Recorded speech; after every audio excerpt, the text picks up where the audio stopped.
episode of Chillin with Adam with my son, Adam Hamel. Adam transitioned at age 27 in January 2011 as a result of injuries sustained in a car accident. Adam was an organ donor. He spent the next several days communicating with me while his body was still on life support, showing me I'm still here. And we've been communicating ever since. So today, I'm going to share him with all of you. And he has brought one of our new very dear friends with him today, Ms. Marilyn Monroe. Hi, Marilyn. Hi, Beauty. How's it going? Doll, I'm great. She's arm in arm with Hugh Hefner. Thank you, darling, for bringing Hugh. So, Mr. Hefner, how are you enjoying the other side? He's saying just as much as I enjoyed it on Earth. You are one individual that knows how to make the most out of life and death, I guess, huh? He's saying it's all really not that complicated. It's just about having fun and doing what you love. That's what it's all about. If you can do that, you'll be happy no matter where you are. Well, that's great advice. I know it is. Now, I am so curious. When we invited you, you asked permission to bring some beautiful women with you. And I'm just dying to know who you have brought with you today besides our lovely hostess, Marilyn Monroe. Well, he says, the good thing is I'm surrounded by a lot of beautiful women over here.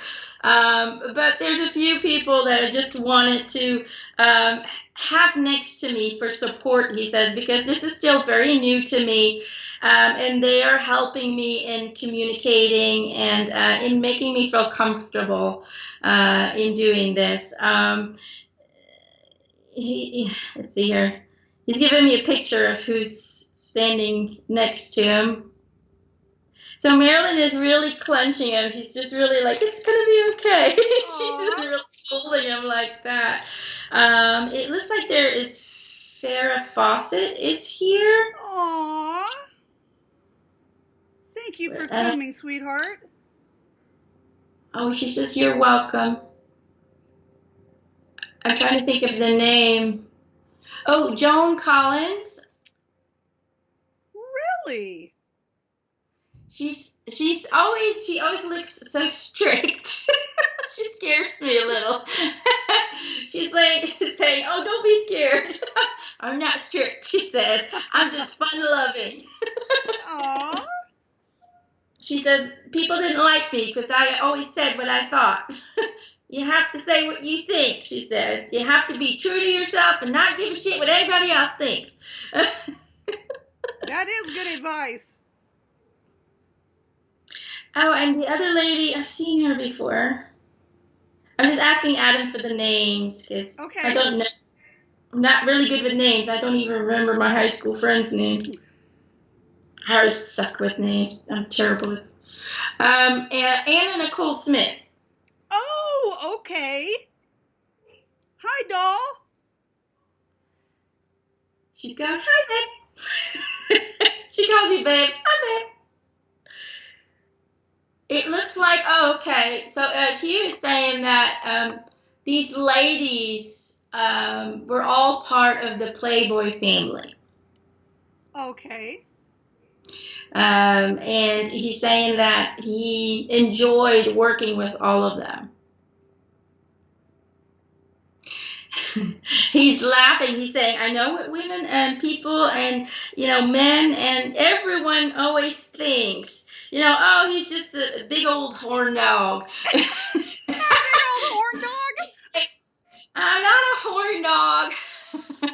I just appreciated beauty, he says. But, a lot of people ask me, well, how did you ever come with the idea to start that magazine? And he's saying, well, all right, you need to stand still, Hugh, because you're kind of going all over the place. And I feel my head like watching a ping pong game. He's saying, well, I came from a family. I'm just not going to look at him, otherwise I'm going to get seasick. I'll look down. I came from a family, he says, that was really restricted when it came to showing affection.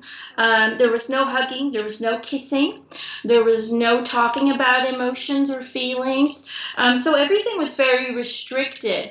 And as a child, I always felt like I was missing something. I always felt, I was a very emotional child.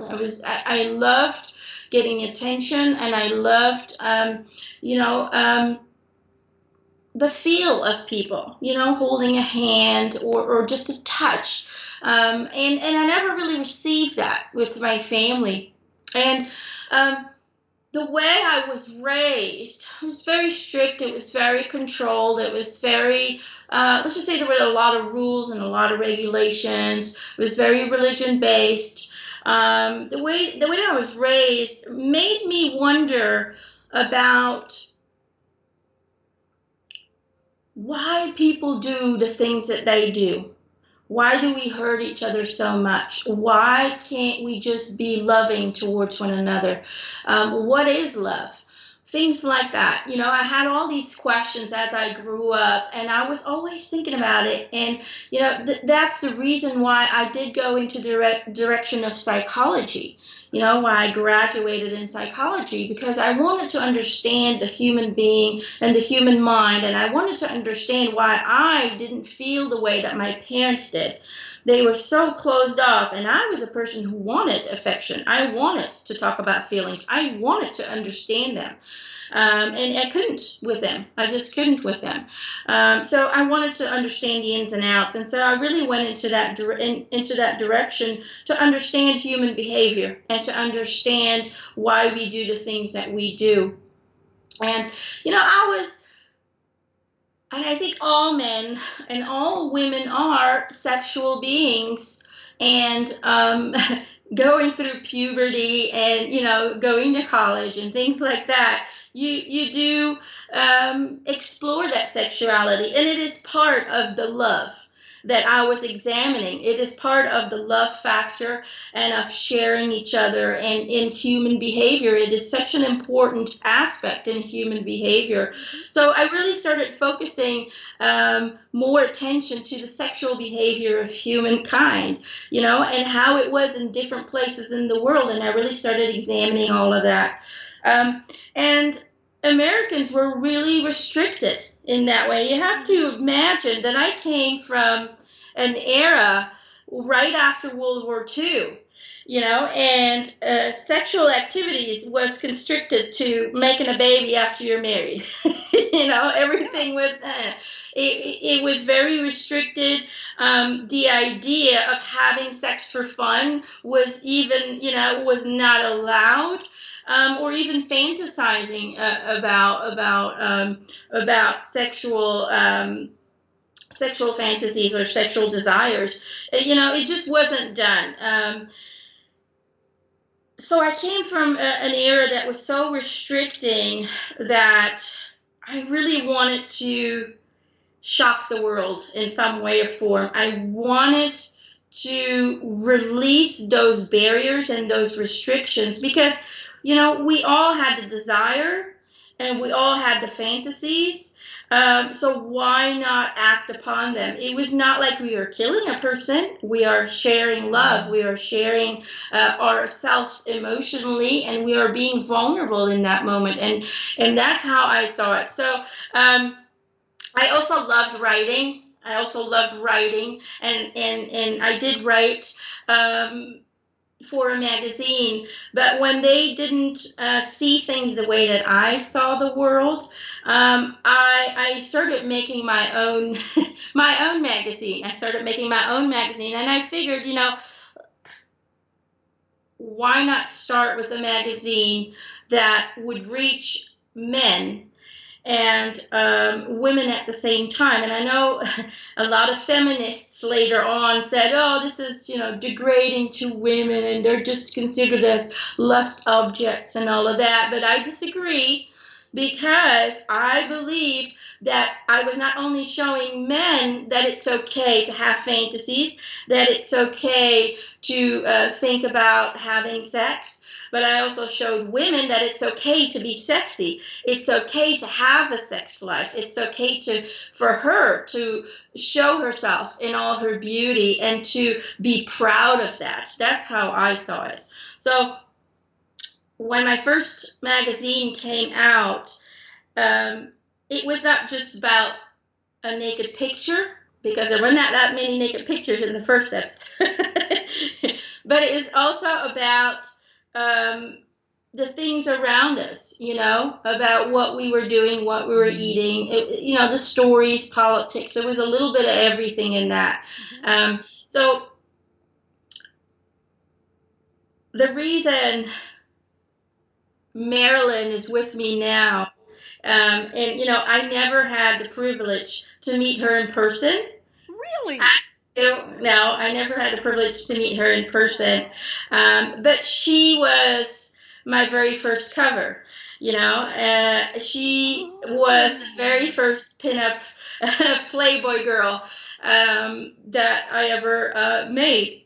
And after that one magazine, everything exploded after that. Just one magazine, and it just went haywire. And, over time, people tried to stop me, and people tried to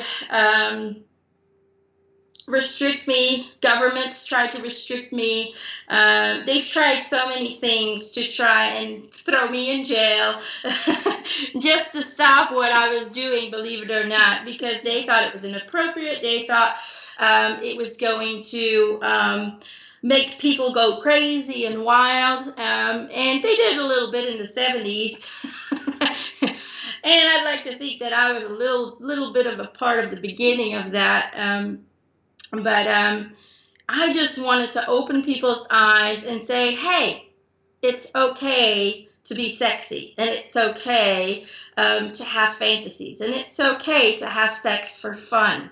I wanted to start, and I think I succeeded in that. I wanted to start a sexual revolution in the minds of America, because America was very restricted. And, before the war, believe it or not, there was a lot more sexual liberation going on. And as soon as we won, and the war was over, we started going back to, the very restricting values, and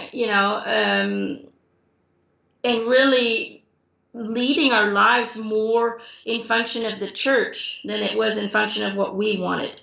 And I really wanted to stop that. I wanted to change that. And I wanted to, I really believed that we are here on this planet to be liberated and to be free and to have free will. And there's a reason why we have these desires, and there's a reason why we have these fantasies. Because they're part of who we are, and there's nothing wrong with exploring them.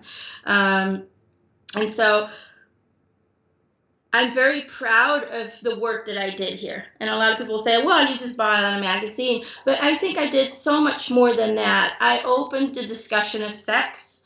I made it publicly aware, I made the public aware that it is acceptable. It is part of who we are, and it's part of life. And I also added to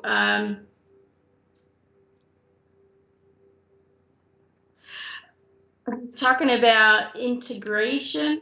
What do you? Oh, okay. Oh, okay. So apparently he said that when he started a program, kind of like a show, and he had people from all races. So he had colored people and he had white people, and it was just a blend and a mixture of everyone who was talented, who was funny, who was sexy. It just felt like it was all about the enjoyment of the fruits of what life can offer us. It was all about having fun, about showing talent, about showing how people can really grow together and work together, and create beauty together. He said that's what it was all about. And so I really got judged for that, because in those days, black people and white people didn't do stuff together. Everything was still completely separated. And all I saw was talent. I didn't see skin color. Sure. I saw talent and I saw beauty. And so I was one of the first people who had black waitresses and white waitresses and black artists and white artists all working together, mingling together, talking together as equals. And I'm very proud of that. And I got a lot of controversy. I got a lot of white people that were very angry with me. I got the government against me because they said it was not allowed, apparently by law, when I told them it was bullshit. But apparently by law, I was not allowed to have two colors in one room. I didn't care. I did it anyway. So in that way, I was a little bit of a rebel. But, I just didn't see the big deal. We are all people. We're all humans. And we're all equal. I never understood the racism thing. Never, never, never. I never got it. And, I'm very proud that I stood my ground and I said, you know what? I don't care. This is me. This is my business. I do what I want. I'm very proud of that. Now, I had a lot of beautiful women around me, and I cared for every single one of them, believe it or not. I really did care. It was not just for fun. I really cared about them. I loved them. And I did get married. That never seemed to work out for me, he says. My first marriage was before I started the magazine, and I had to go off to war. And later on, she told me that she had been unfaithful to me while we were engaged, while I was overseas. And I couldn't get over that for some reason. I couldn't get over it. Don't forget, I wasn't all, I'm still working on the liberation. But at that point, it was really hard for me. And we did try different things. We did try therapy, but we never really overcame that. And then it was really about exploring myself. It was really about exploring how far we could take this new movement, and really enjoying life to the fullest. It was, I was all for love. I was all for love. It didn't matter to me whether it was, straight love or gay love or whatever, bisexual love. Everything went for me. Everything was fine with me. But it was about love. And I know a lot of people will say, oh, that's just not the right way to do it. But he's saying, in heaven, everything goes. Everything goes, people. Why? Because it's not about the labels that we stick on there. It's not about that, but it's about the energies that we share when we make love to a person. Okay? When we are joined in that moment, there's a constant exchange of beautiful, unconditional love. And that's what it's all about. It's not about, about the sex act, per se, but it's about a joining. It's about the merging of energy fields. And so when we make love to a person on earth, we merge together. At that moment, your energy field becomes one, and you become connected in a very intimate, in a very energetic way. And the same thing is over here. There is no labels. Okay, there are no labels. When it comes to love, there should never be labels. Thinking man, woman, thinking, you have to be married before, all of that shit, he says, is baloney, okay? If we could all, go for it, he says, go for it. I'm sorry, I keep interrupting you. No, I just have a question, and I'm going to ask on behalf of the audience, because I know that they're wanting to know this. you don't have bodies in heaven, so how do you make love? Well, let me see if I can give you a visual. Okay.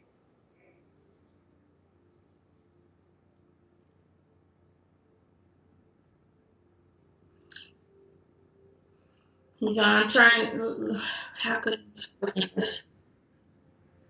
This is what he's showing me, but I don't know. Basically, their bodies is what it looks like to me is, you know how you have like I see that sometimes in science. You have this nucleus and there's these swirls around it Right. of energy. It's an atom. Keeps swirling. Yeah. Oh, right there. That's what it is. Atom. Okay, so it's like an ellipse, and they're going, and it's going every different way. Right. Okay. And so what happens is, it's like two atoms joining, and they merge together. And what that does is it creates an explosion of energy. Wow. Kind of like an egg cell and a sperm cell coming together. Have you ever seen that? And he says on those shows where they show what happens, the sperm cell goes in and there's an explosion inside the egg. There's an energy surge that just comes out. Well, that's the same thing. So if you can imagine these two energies that are constantly moving, we're always in movement. We never stand still. And basically it blends together and it shapes into one. Okay? And then what happens is you can see and you can feel mostly, you can feel the energy being intensified with like 100 times more energy. So it gives you this rush. It gives you this feeling of, he says it's really hard to explain, but it's almost an euphoric feeling, but it's also a feeling of complete connection. At that moment when we merge together, this one person, we become one. So we can share and see and feel each other's lives that we've had, our experiences, our joys, our sadnesses, our growths, our expansion. Everything gets joined and reunited in that. So there's this high of experiences. That's what it's like, and it's the only way I can explain it. When you come home, you will experience it. We all do, but it gives you a high of. Can you imagine? He says, you have thousands of lives, and all those lives, you have millions and millions of experiences, and all of that happens in that one moment. Those millions and millions of experiences, you're experiencing all simultaneously. And that creates this, at that moment, it creates this unbelievable, high, explosive feeling of joy and connectiveness and love. And there's not enough words on earth to express how it feels. But let's just say that it is like having the biggest orgasm you'll ever experience times a million. Amazing. Amazing. So let me ask you this. If two people can do it, can more than two people do it? Let's say there are three people. Can three people do that? Since there aren't bodies involved, is it actually even considered sex? To get to know another soul in that intimate way where you do this thing you just described, is that even considered sex? We don't consider it sex because it's not really a physical thing. We call it merging, is what we call it. Okay, right. That's what we call it. All right, and so it is not unusual, like you said, for two women, two men, or to get to know another soul on that intimate a level. You have to merge. Is that just how it's done? That's how it's done, yes. Okay. And to really get into, and that's the whole thing about it. When we're in the afterlife, there is no more you're a male or a female. Exactly. Those labels, they fall away. You are both at the same time. And so there is no more label that, the human condition that we put on it, that was put upon us from religion. If we look before religion, there was a constant exchange of partners. When we look at the cavemen, they didn't really have steady partners. It was just like, I like you, okay, let's have fun. I like you, okay, let's have fun. Right. Before that, there was an openness of when it came to sexuality and sharing each other. But religion really restricted that. And that's to this day. That is still a very restricting factor in our society. It is one of the biggest restrictions that we have, because we still consider marriage as, the only way to show people that you really care for one another. If you love me, you can marry me. You need to marry me. So you need to make me yours. Yes. It's all about, marriage is all about possession. That's what it's about. It's about, you're my husband, I'm your wife. You can't have anybody else, That's what it's all about. And in my life, I never felt that. I always felt like everyone deserves love. And if I want to give love, I want to give it to that person, I want to give it to that person, then why shouldn't I? Why shouldn't I provide that for that person? Why shouldn't I connect with that person on an intimate level? So I think I've always been very connected to that part of source. I've always had that in me, because I never received the love in my family that I wanted. So I wanted to make sure that I received plenty of love, but I also gave a lot of love. Yeah. It was always an equal exchange, an exchange of emotions and an exchange of energy. It just makes you feel good. And I know people aren't ready to hear that. People aren't ready to say, love is for everyone and we can share. We're not there yet, but there will come a time that we will be there. But we still have a long way to go, he says. But, overall, I'm very happy with my life. I'm very satisfied. I had some things that were not so pleasant. They did try to attack me in every way they could and try to stop me in every way they could. But, the key thing is, when you believe in something and when you feel in your heart that you need to make a difference in the world, then you go for it, and you do not allow anybody else to stop you, whether that's the government, whether that is, people with restricted belief systems, whatever it is, or even your family. It's not, believe it or not, he says, but although my parents were so restricting, my mother actually supported me. Not because she supported what I did, but she believed in me. That was a great thing to have, that she did believe in me, So, and so did my brother. And, we did a lot of work together, and never allow anyone, he says, to restrict you. That is my biggest lesson for all of you. And always do everything with love. Don't restrict yourself either.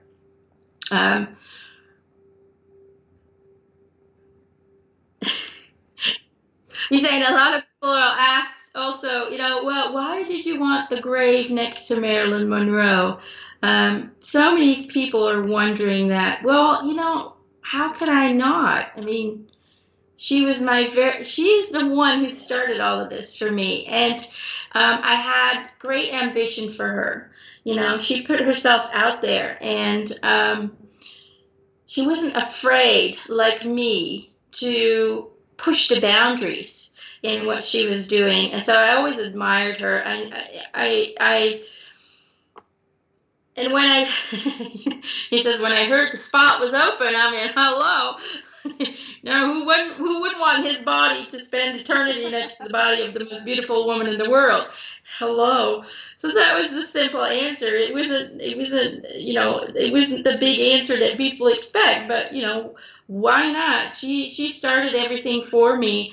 So I wanted to make sure that when I passed over, that my body would end with her as well. It's just the end of a cycle. It's just, we come back together in some way or form. So that was a very simple answer to that question, he says.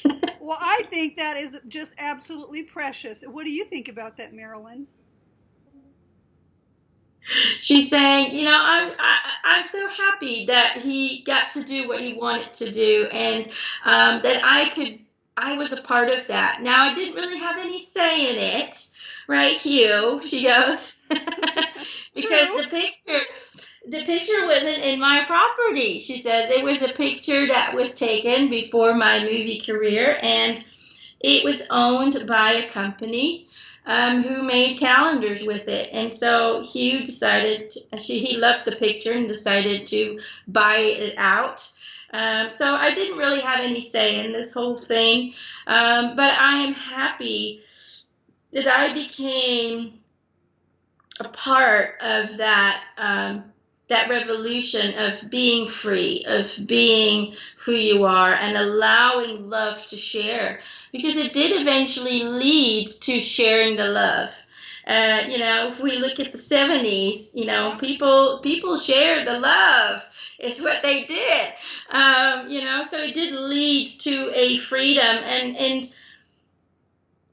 I think people forget, especially the new generation, how hard we had to fight to be that free. Now people see naked bodies on the TV every day, But don't forget, in the old days when we did this, it was like, oh God, everybody got attacked for it, and she said, let me explain this, how bad it is. And I think a lot of people don't know that.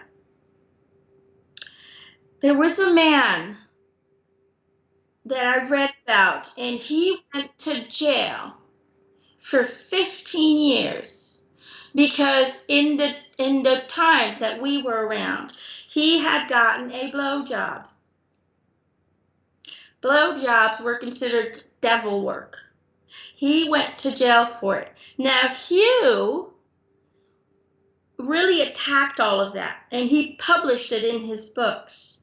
And he actually got the guy out of jail because of his work, because of his writing. He got him off jail. That's how bad it was. When a woman committed abortion, she went to jail for manslaughter. Even if it was rape. Didn't matter. There were so many. People went to jail for just having sex. That's how it was. Or for showing too much cleavage. When you were too provocative, you were attacked. You were attacked, or you were even thrown into jail for a night because you were dressed too provocative. It was so restricting in those days that when little boys would play around, she says, in their bed, and their mother would catch them. Yeah. They would get whooped and beaten because you were not allowed to do that until you were married. Even just playing with yourself wasn't allowed. That is how we grew up. That is the mindset that we grew up. And here comes Hef, who says, look at this, naked lady, come look at it. And it publishes it in the magazine and talks about sex and talks about exploring one another. That was so controversial at the time. Absolutely. And people don't understand how much he had to fight. Right. To keep doing what he was doing, to not give up. So all of you, the new generation, can now have the liberation and the freedom, right. To observe the beauty of the body, and to be sexually liberated and to have the choices of what you do with your own body and where you want to take it. That is what Hugh did. And for that, I admire him, she says, so much. I wish I had the strength that he did and the stubbornness that he did. Because no matter, every time they tried to attack him and bring everything down, he never gave up and he kept fighting for it. And a lot of people don't think about that. They think, oh, well, it's a nudie magazine, so it's popular. But he had to fight for that nudie magazine, and it's got class. It is a magazine with class. And it is a magazine where there were great insights put in and great articles in there. So it was more than just a magazine, but it was a way of allowing people to step out of their very conserved lives and to tell men and women to, hey, it's okay to think outside of the box. It's okay to think differently than what they're telling us. That was what it was all about. That it was okay to be your own person, to have an individual mind, and to not be restricted by the rules and the regulations of religion and of the government. That is what the magazine is all about for me. And so I am honored that he picked my picture to start a war, and a war on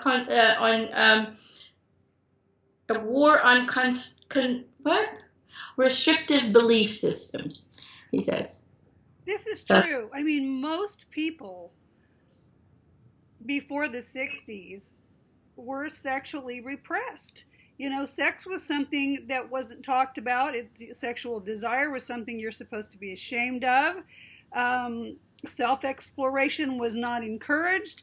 Exploring with another person was definitely not encouraged. You just dove in head first after you got married, and if you were sexually incompatible, too bad. She's saying yes, and most people really,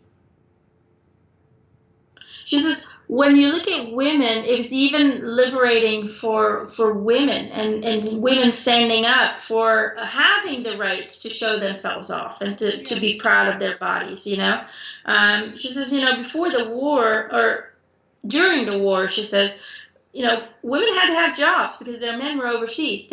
All of a sudden they got to work, they got to explore their own possibilities, and after the war, all of that was taken away again from them. It was all reduced again. You just had to be a housewife and say yes and no, and that's it. Back home, put your pearls on in your dress, get your nylons and high heels on before husband gets home, have dinner on the table.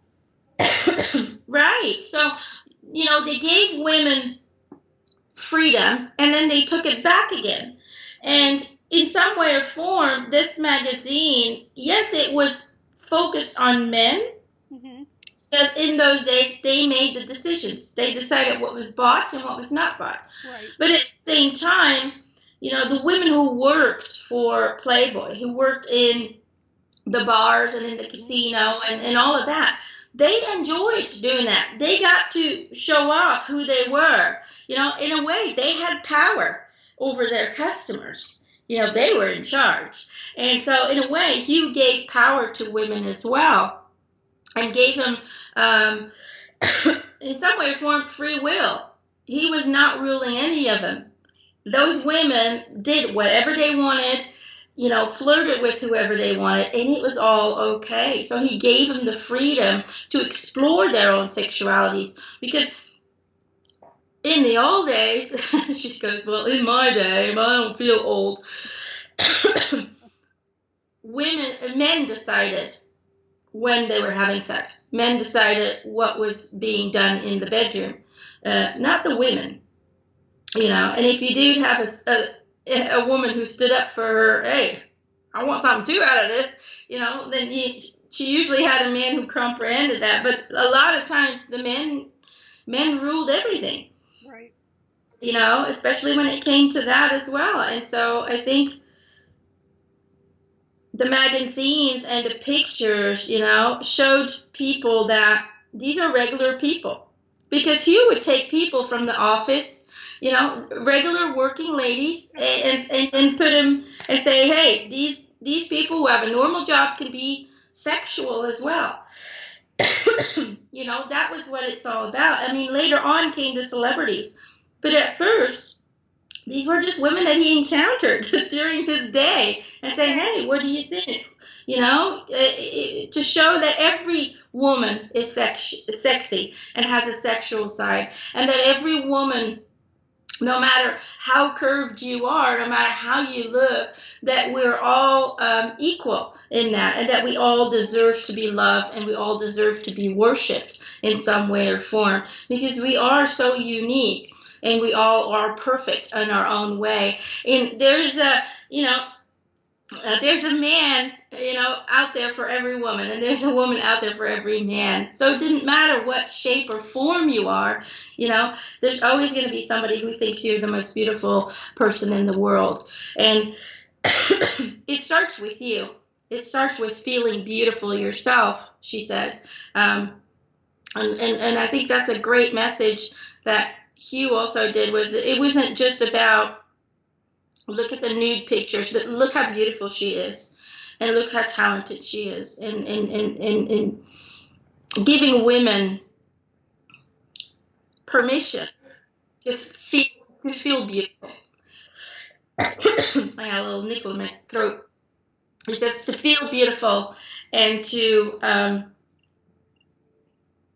feel sexy, mostly, because now it's common sense. Every woman. We've come a long way, baby. So, Hugh, what was your soul contract for this lifetime?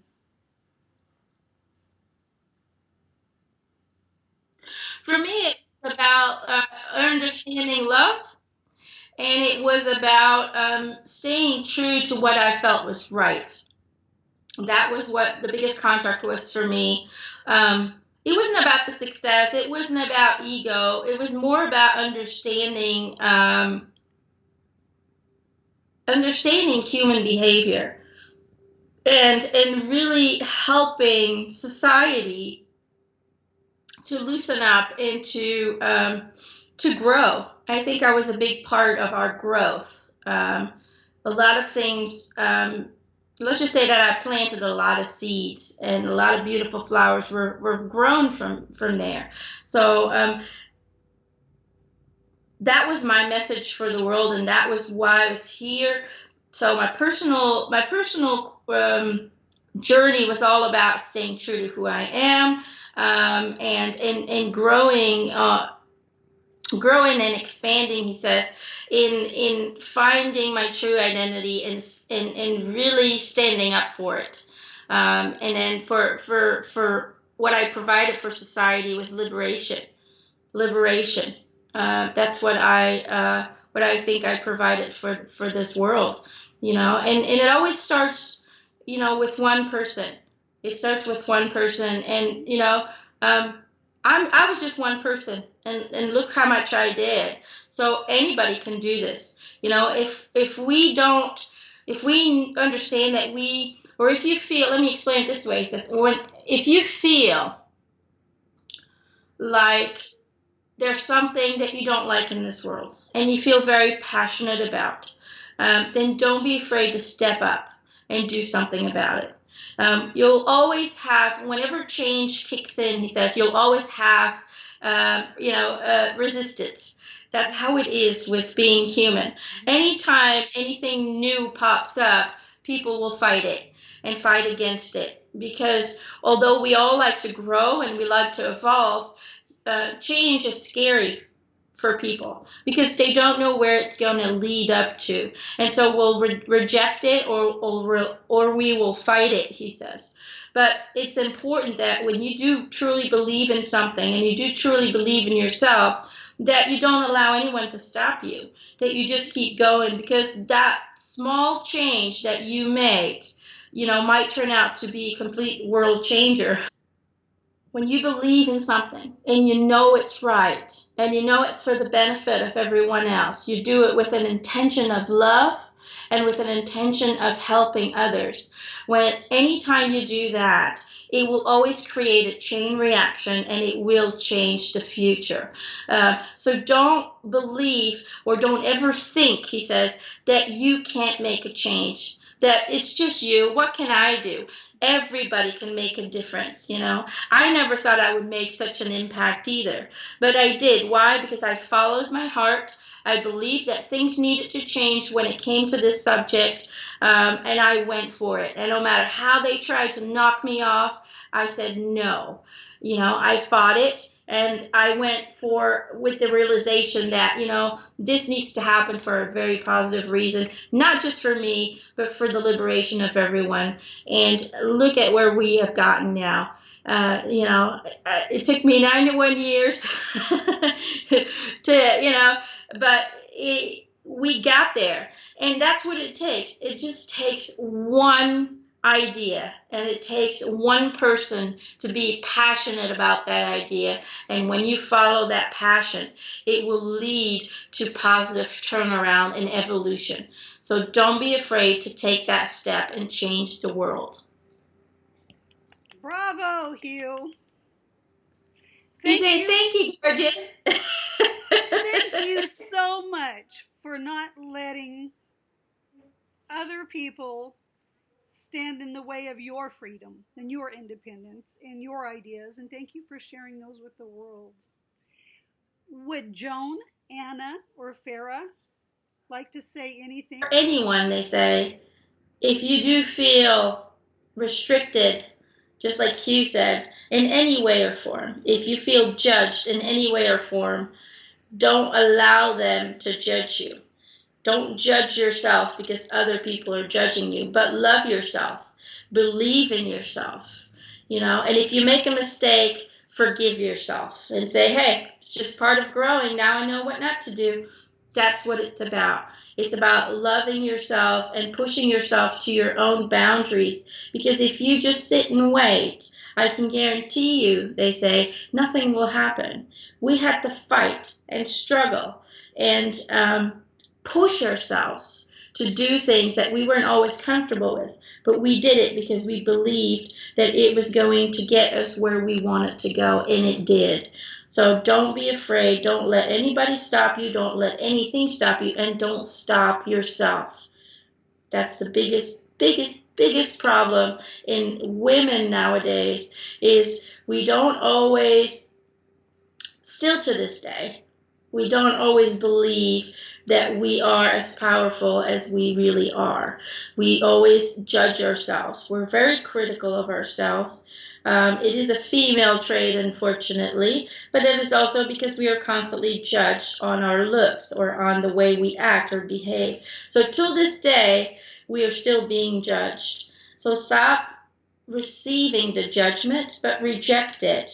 And send yourself all the love you need in order to make that bubble around you so nobody can touch you. And that's when you're going to thrive in this world. That is a beautiful message. Thank you so much. Shane, you're welcome. Thank all of you so much. Thank you, Marilyn, for escorting Mr. Hefner. Thank you, Mr. Hefner, for coming forward. And thank you so much for bringing Farah, Joan, and Anna Nicole. He's saying, you're very welcome, darling. He's saying, I'm just happy it worked out because I wasn't sure. He says, I'm still going through the process of trying to figure out how to communicate on my own. Yeah, it's really early. So Adam, how has it been for you connecting with an idol like Hugh Hefner? Going, Mom. Yeah. He's like the guy. He's amazing. And he's saying, all the women around him are amazing too. I'm glad I get to hang out with them later on.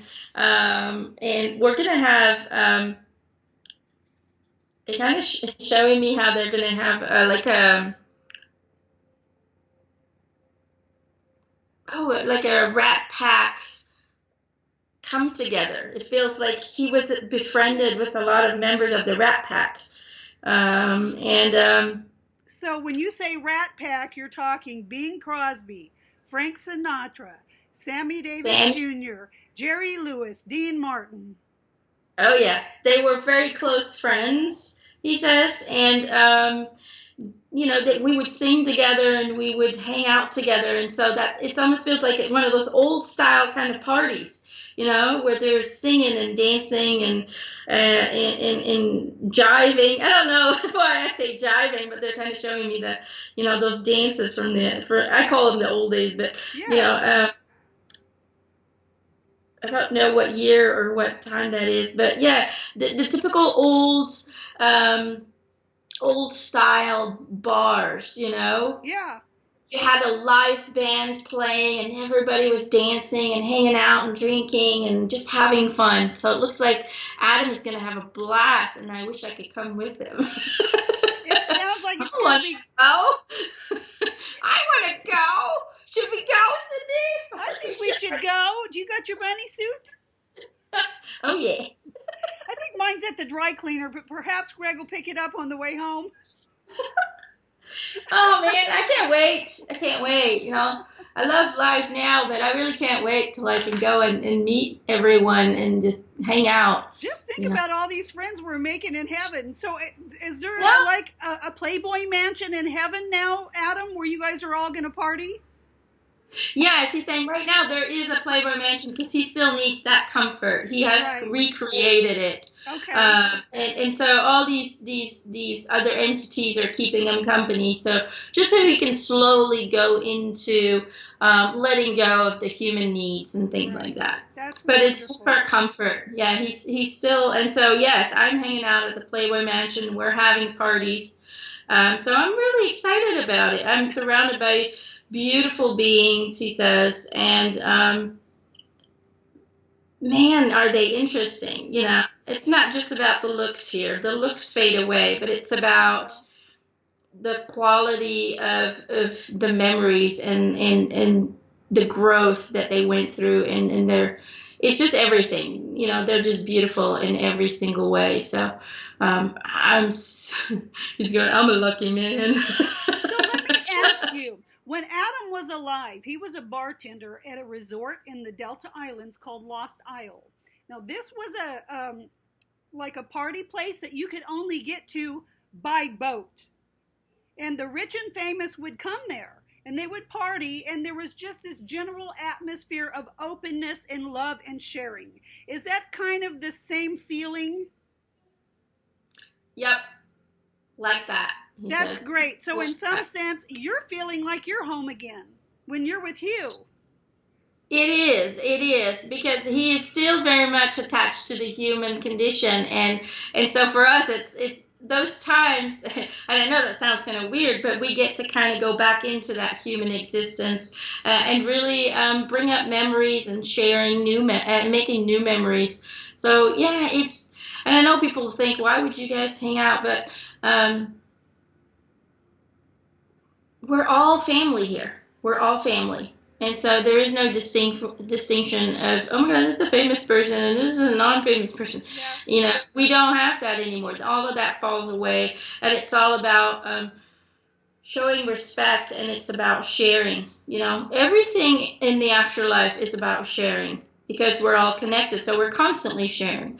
But when a person just crosses over and they're still very much attached into the idea of, I need a home and I need a bed, and we kind of take advantage of that because we do miss it, and we do miss playing house. It's almost like playing house, but playing living, It's like that world, that game Life, You just pretend you're alive again. But it's just fun. It's fun to hang out and share. So I'm just grateful that I get to spend my time, he says, with these beings. They're incredible, and to everyone out there, you're incredible. I love you, and you're incredible, and you're special, and your life is of extreme utmost importance to this world.